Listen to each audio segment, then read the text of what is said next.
You like some apple juice? I can use some apple juice. You want to Okay. say hi? No. Should be I like on some apple juice, YouTube in please. just a second.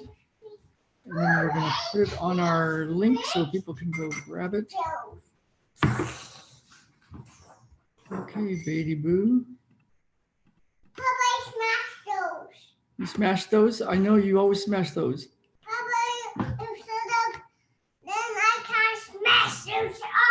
I know. Okay. So it looks like we're live, just about ready to go. Let's try this. I've got something fun for us. You can have it right here. To start with, I was playing with, Very careful. I think this is on. Yes, I was playing with something today. So I'm going to go grab it and start it because this is going to be a fun one. We're getting very close to having guests on. More guests. More guests. Patty Yes. and Drew, which was awesome. That's right. We're going to start with this because I made a little intro. So it's kind of cool. So we'll start with it, and then we're going to start with the physics of instant miracles and healing and all sorts of stuff. So let me first do this. Hang on.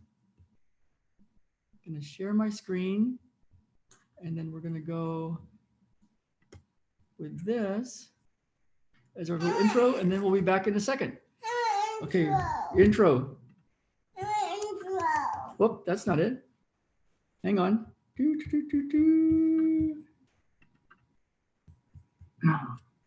Let me go find it. Here we go. No, that's not it. Oh, here it is. Yay. Okay, here we go. Is that the beginning? I don't think it is. Here we go. We might just say no on this one. No. We'll do that one next time. It's taking too long. Okay, maybe we'll do it at the end. Okay, so years ago, I was in San Diego and I had a client named Carlos, and he had a brain injury and car wreck. He was over in Italy and he had a really severe car wreck. And he was telling me, Carlos was telling me that his mom told him, his mom was in the United States when it happened. And he said that she woke up instantly at 3 a.m. and said, Carlos is hurt. And she knew it instantly. So what is that? How can, we've all probably had stories like that, like especially a mom that knows instantly that something's going on. Baden, we're going to talk for a bit, okay?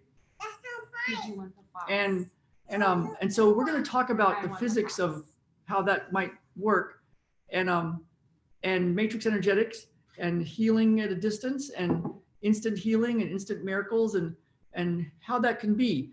And so because that was a real thing, that woman, she knew that her son was injured instantly. And there's a lot of studies that have been done about stuff like that, how people have access to information that has no explainable reason from regular science and physics. And when I was in San Diego, I had the opportunity at one point to do a talk and a demonstration at this place called the Pacific Beach Holistic Center. My friend Sammy was running it, and there was about 60 or more people there. And the 2 or 3 days before it showed up, before I was there, I kept getting this image, this knowingness that said that I'm going to see somebody and they're going to have a certain condition, a certain asymmetry to their head, and something called descended phenomena. So something very, very specific that I could test for and then change. And I just got this message that I don't know how it was, I just knew it. And so there I was hanging out in the Pacific Beach Holistic Center waiting for it to start. And there was like 60 people that were there, and had a fellow matrix energetics practitioner in the audience with me. And this guy walked in with the University of Texas sweatshirt. And at a distance I saw him and I was like, that's the guy. That's the guy. And so and so so the way I started the talk was I had I had somebody I had the guy, I said, hey, you in the University of Texas sweatshirt, feel the back of your head and feel how one side is lower than the other side when you feel the bottom of your head. And he's like, yeah, I feel that. And he's like, that's weird. And then and I had the person next to him feel it, and they're like, yeah. And the person other next to him feel it, yeah. And then I had him test things. And so what I encourage you to do right now is to test something real, because something could change for you right now. Something magical could happen in the next 30 minutes or so. And would you know it? Would you know it if it happened? Or would you just like not even realize it? So it's kind of nice to test, you know, your range of motion and see how you move and see how this is, and then see how this is, and walk around and bend backwards and bend forward, because something could be different for you even in just a few minutes. And so you might want to check, because if that changes, it's not just your shoulder that changed. Who knows what else just changed? It could be your happiness. It could be your mom. It could be your money. It could be anything. So, but would you know it if you didn't test before and then realize that something was different afterwards? So you can go ahead and test if you like. And so I had this guy test a bunch of stuff. And then I took my little Yoda doll. I've got a different guy this time. And I just did a technique.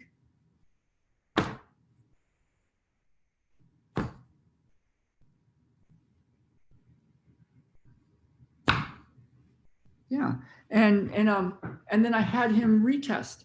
So I had him retest his head, and it was different. It was like, he's like, whoa, that doesn't feel asymmetrical anymore. And I had the person next to him feel it, and the other person feel it, and they're like, yeah, that doesn't feel, I don't notice it anymore. And then I had him test, and his range of motion was better, and he was looser, and he walked around, and he was different. And that's how I started that 2-hour thing. And you might test right now and see what's different for you, even right now, even before we officially start, right? And then you can kind of go, huh, that's weird. How did that happen? And so if you're watching in some way that you can comment, let me know. And because it's cool to know. I've gotten confirmation over and over and over again over the years that stuff changes when I play like this.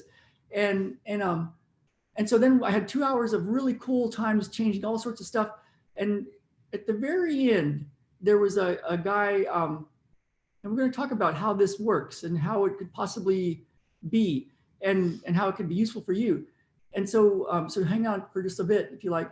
And at the very end, I was done and had many people up on stage and lots of changes and all sorts of stuff. And my friend Sammy was like, that was so wild, man. It was like you were just healing this person. And of course it was God doing the healing, but it was really cool and fun. And at the very end, this woman named Jennifer came up and said, Ralph, you didn't pick me, but here's the thing. My son has this thing. He's kind of like autistic-like. He's got, he fights a lot. He bangs his head a lot. I don't know if he bangs his head, but he's always causing disruptions in his day school thing. And can you do anything about it? And so I thought, well, I'm going to get a client. I'll hand her my card. But then I saw something, and I just went right up to what I saw. And then I saw where it was different and shifted it. Or just notice it shift. I didn't shift it. I just noticed it change. And it felt really good, really complete. And I can feel when something is done. In matrix energetics, we call it the done window, not D-U-N-N, D-O-N-E. And there's a story about that. But I said, let me know what you notice and give me a call. And so months went by and nothing. And I thought about her every once in a while. And about 3 months later, I got an email from her that said, you know, I didn't want to say anything because I wanted to make sure it stuck around. But basically, he was completely different from that moment on. And he wasn't getting what's called red cards anymore in day school. And he was just way better. The only time he wasn't was when he was around his dad. And she mentioned something about that. But he was way different from an instant of just like seemingly doing nothing. And so we're going to talk about the physics of that. And I was running with somebody that we're going to eat with tonight. That's one of the coaches of Ben's running group.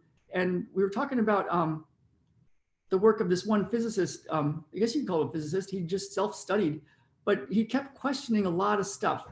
And one of the things he questioned was back when they were developing, the scientists were coming up with the idea of quantum physics and the micro world of like what's going on in the subatomic world.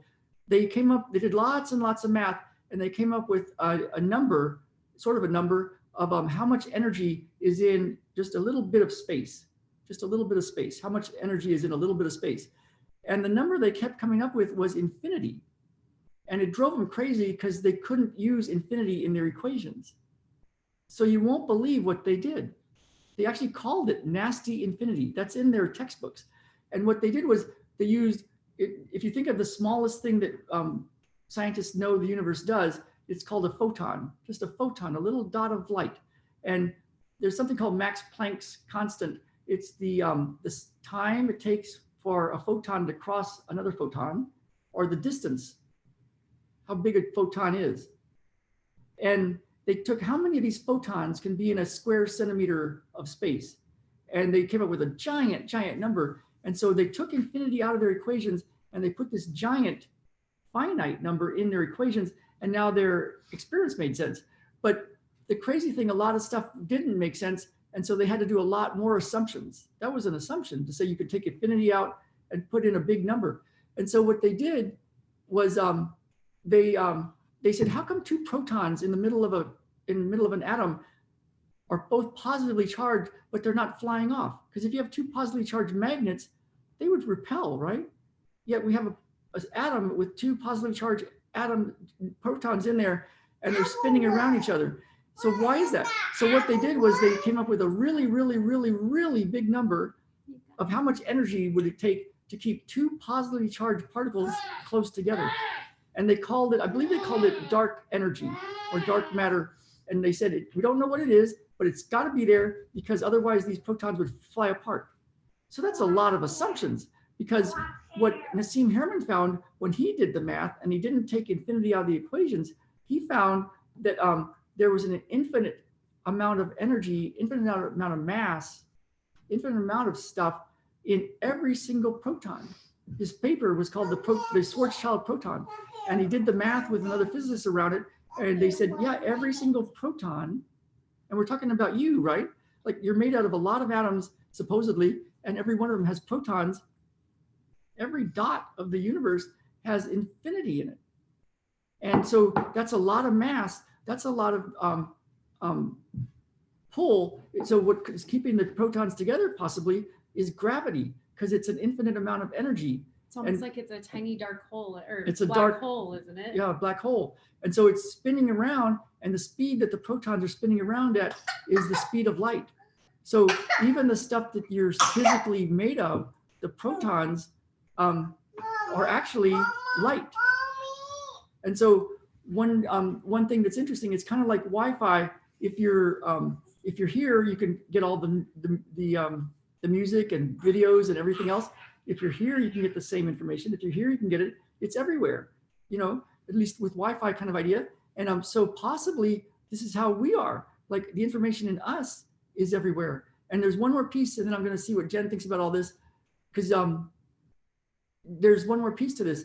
So there was some studies that the scientists did, and they were looking at moms, and they looked at, I don't know if this was post-mortem or what, but they were looking at in their mom's brains, there was the actual DNA of their male offspring. So the mom had a boy, and the boy had, of course, male DNA that had come from the dad, but that DNA was in the mom's brain. So the mom had her son's DNA. She didn't just give DNA, her son's DNA came into her. And if you look at DNA, it's kind of like an antenna. And so there's lots of ideas around that maybe this DNA in us is actually an antenna to get information from the ethers.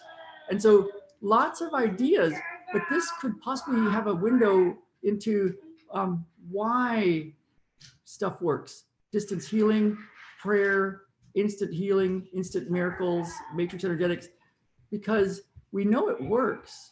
There's lots of experiments that show it works. And it's kind of cool to know why it works, but we don't have to know why it works. Like I have no idea how Zoom works. You know, I know how to use Zoom. I can turn on the computer and I know which buttons to push to get it to work, But if somebody said, how does it work? I have no idea how a wireless thing can transmit around the world instantly. I don't think you do either. I don't even know if they know, but they know how to use it. And so this distance healing, this energy work, this instant miracles, we're in that realm. Isn't that cool? So what I'd love for you to do is test your neck, test your shoulders, test how you move, walk around, and notice what's different. And maybe you could suspend disbelief even for a moment and just kind of notice, is something different? And years ago, I was an orthopedic physical therapist, and I didn't want to be fooled. That was my rule. I didn't want to be fooled. I only wanted correct data. But I had a friend that was having these miracles with stuff that was way outside of my realm of stuff. Back then, it was called cranial sacral therapy and visceral manipulation, some really kind of weird looking stuff. But his results were really big. And so I was trained as a physical therapist to test and retest. So I tested stuff, and then I learned some of that weird stuff. I had no idea why it would possibly work. It seemed impossible. And then I retested, and people were different. So that's been my driving force, my test to see, what do I use? And when I started doing that, I started going down a big rabbit hole. I don't even know why the word rabbit hole is, like, what does that mean? But my test, and what I encourage you to do, is to always test something.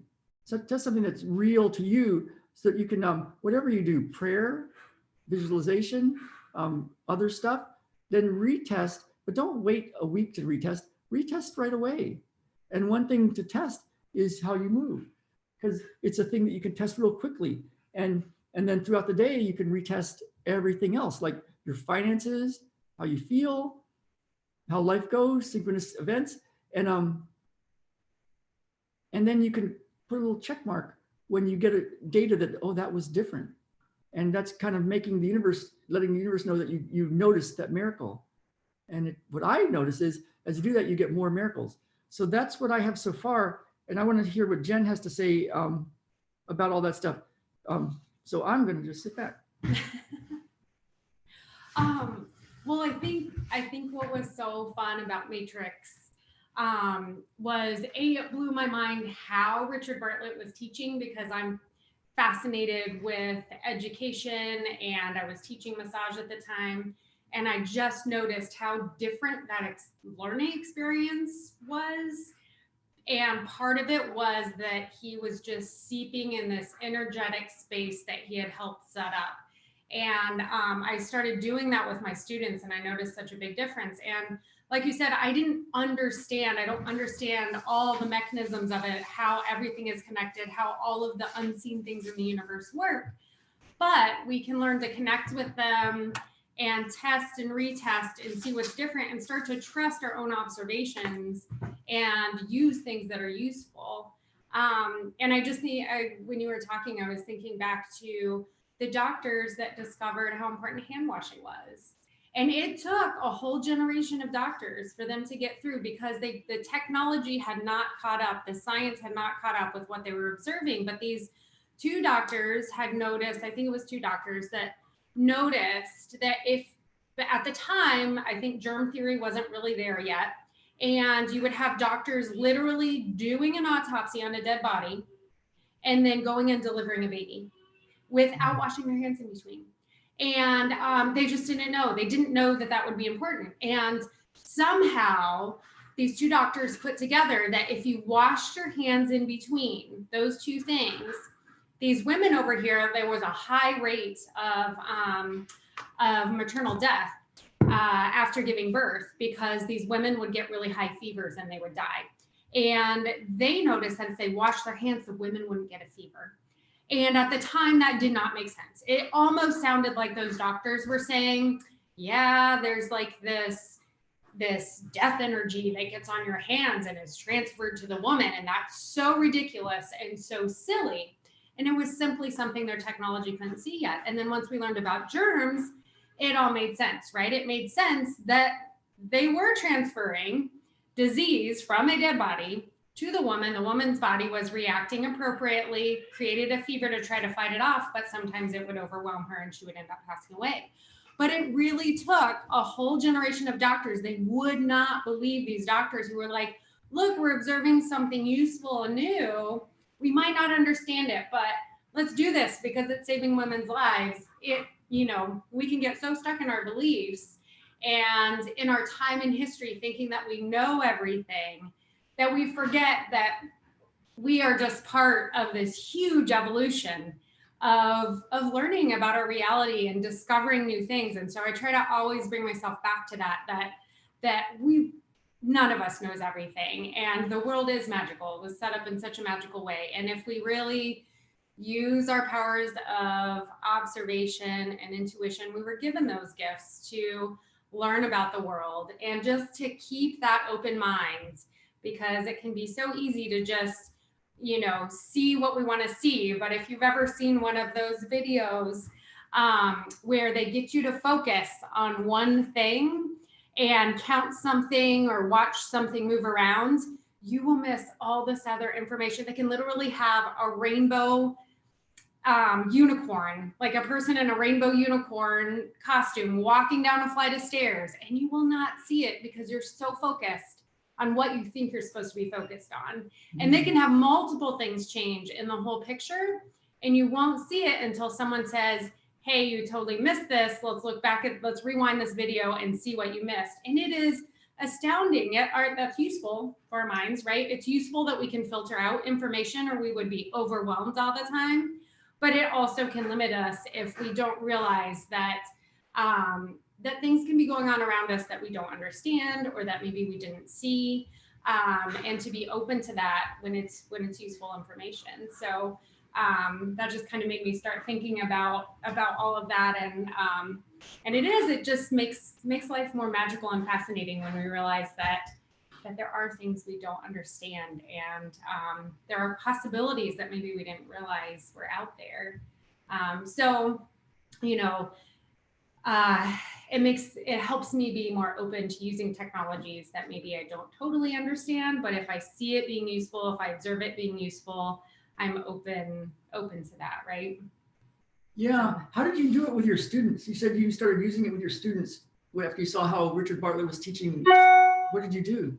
Yeah, I just would make sure and put myself in a space of kind of openness and really seeing them wherever they were at. And that like before a test, I would set up the space and heighten the awareness energetically that the information was literally all around them. And that it's quite possible that our brains are not so much storage units, but they're receivers of information that is all around us all the time. Just like a television or your computer can pick up signals that are in the airwaves, we can't see them. But if you tune into the right channel, it can be picked up by this thing that is the computer. Well, maybe our brains are a little more like that than we thought. Maybe that's not where all the information is stored.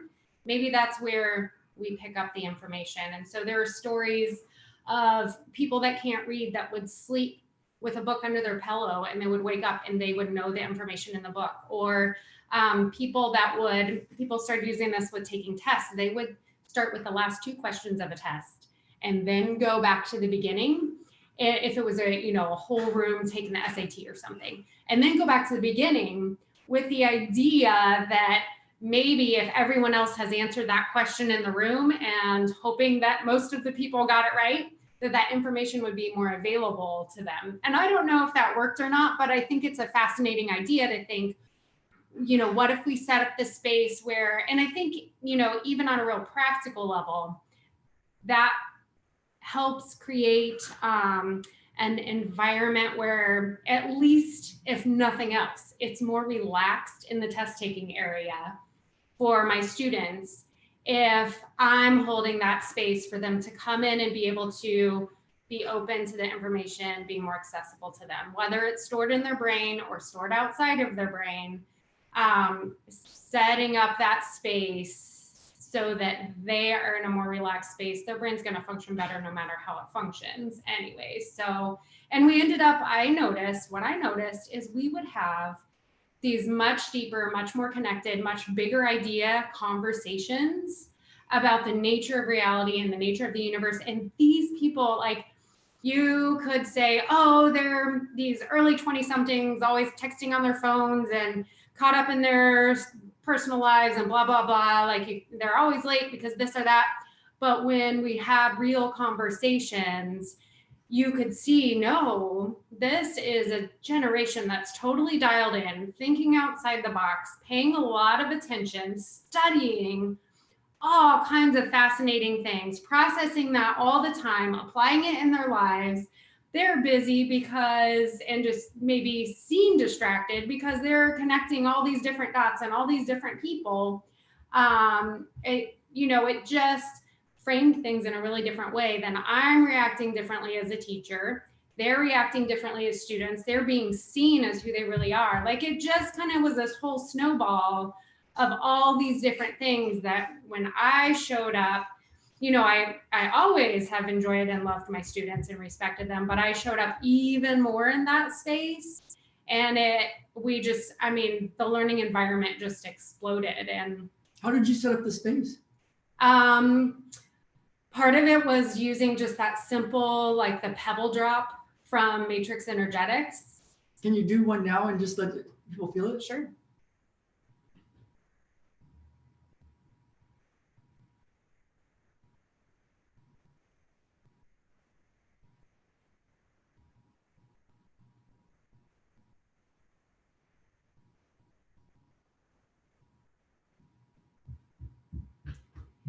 And I think part of it too was, what was my mind thinking about all the time? Where was my focus and attention? And I've noticed this. There is someone who used to work at the co-op who is one of the most positive, energetic, inspiring people I've ever seen. And he was a cashier at the co-op. And every time you talk to him, if you really connected with him, his mind, he was always had these headphones on, and I think he was listening to podcasts of like really positive, inspiring, anything that would open his mind and break his beliefs. And he just emanated that everywhere. And so I find when my headspace, when my bandwidth is focused on the magical part of life, more magical things show up. When I'm reading books about the hidden life of trees and new things that they're finding out about trees that just blow your mind. You'd never think about a tree communicating with another tree or helping a stump survive, right? Or I'm reading about new ideas about water, kind of those things that help me expand as a person and expand my world. Keeping my mind there puts me in a different space than when I get focused on more serious business. And there's a time and a space for that too, but it definitely opens up, bringing in those synchronicities, and I think creates a space around you that, like, anytime we would see that that person at the co-op, like, they just radiated positivity and you just walked away smiling and thinking about the possibilities in life. Yeah. So, Ben, this morning, I didn't tell you yet, he said, I watch a lot of, I do a lot of training, and some of my coaches have made a ton of money. One that I was listening to last night makes an amount of money that you would just be astounded by. And $1 billion. A year ago, his business, his brand crossed the $1 billion mark, and he helps a lot of people. And I've studied with a lot of other people that have made not that much, but a lot of money, and they get to do a lot of good stuff in the world and bring their gifts to the world. And so Ben gets to watch a lot of these guys on the side, and he goes, this morning he said, all those guys that make a lot of money, they act like a bunch of kids. And if you watch them, they're into comic books and they're goofing around and they're having fun. They're having a lot of fun. They're having a lot of fun, real fun, like uncontrollable fun with their friends, kind of like Ben with all of his little buddies. And, there is that Bible verse that says, to enter the kingdom of heaven, you must be as a child. So I was a long time ago, I was getting a training about how to use my Apple MacBook Pro at the Apple Store here in San Diego. And the guy was like, okay, well, first let's open up the top of your head. Let's do it for you guys right now. And let's take a quarter cup of your 4-year-old self and just pour it in on 3, 2, 1. Now, some of you might have felt that. And because he said, when you're playing with the MacBook Pro, it's intuitive like a kid is intuitive. You know, just take 4 fingers and swipe like this, or take 2 fingers and swipe like this, or do this and just open like this. So what if we could just go whatever you want and go in this window and then just open or close like this and close like this and close like this and then turn it like that and then have it do something off screen. And some of you might have felt something. So, so it's kind of funny, but the guys that make a ton of money act like kids, and they don't act like kids. They actually play actually exactly like kids. They're not pretending to be kids. They're being kids. And so, they see themselves as superheroes in comic books. And they really do. Yeah. They told me to read more comic books, which is something that Richard Bartlett also said, is to read more comic books. And I think Einstein was the one that said, if you want your kids to be really smart, read them fairy tales. If you want them to be really, really, really smart, read them a lot more fairy tales. And so, so let's go to that.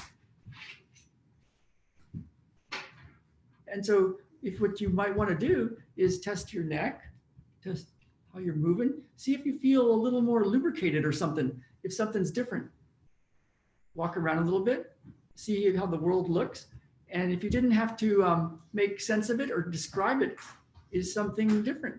And so this world of the physics of, like Richard Bartlett's book, Physics of Miracles, the physics of instant miracles, the physics of distance healing, the physics that doesn't assume things, that doesn't take away infinity, that physics, there's something there that maybe we can't explain, but if we test and retest before and after, you can notice that something's different. And then notice what else is different. And that's what all my videos are set up like. And what we've come to find out is the rules, like Richard Bartlett says, they really are more like suggestions. I think there was an ancient yogi that said that. And yeah, so you might feel for that. I wonder what else we should talk about.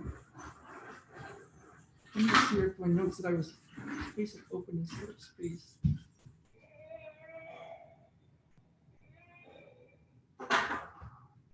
Yeah. I'll just, well, no, I think that's good. We're going to be bringing in some people. I'm going to reach out to some people to have them interviewed on this with us on our show to get all the different aspects of healing. Because we don't just do this matrix energetics stuff. Mommy. Jen used to say we're always in the umbrella of matrix energetics. So we, and Hector Garcia, another amazing medical intuitive healer, said, yeah, it's cool to use matrix energetics, but then in that matrix energetic space or state or beingness, then you get to actually do stuff too. So there's both sides of all that. I wonder what else we should talk about. Is that pretty good?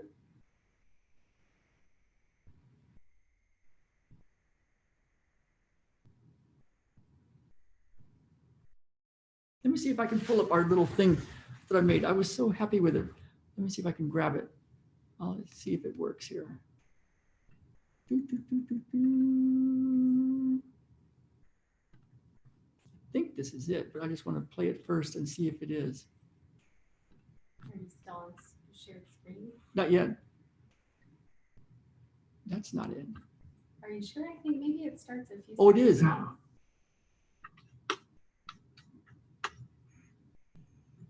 This is the long version of it. It's not like how I did it. Okay. Maybe another time. Shoot. Let me see if it's in here somewhere else. Maybe it's not showing up for resetting. That's true. Okay. All right. So that's it for today. And we will see you next week. Happy Thanksgiving. What are you grateful for, Jen? The list is long, but mostly being connected with my boys and the people in my life. I feel I was thinking about that this morning when you were talking about the topic of synchronicities and magic and prayer. You know, what we ask for is answered before we've asked for it.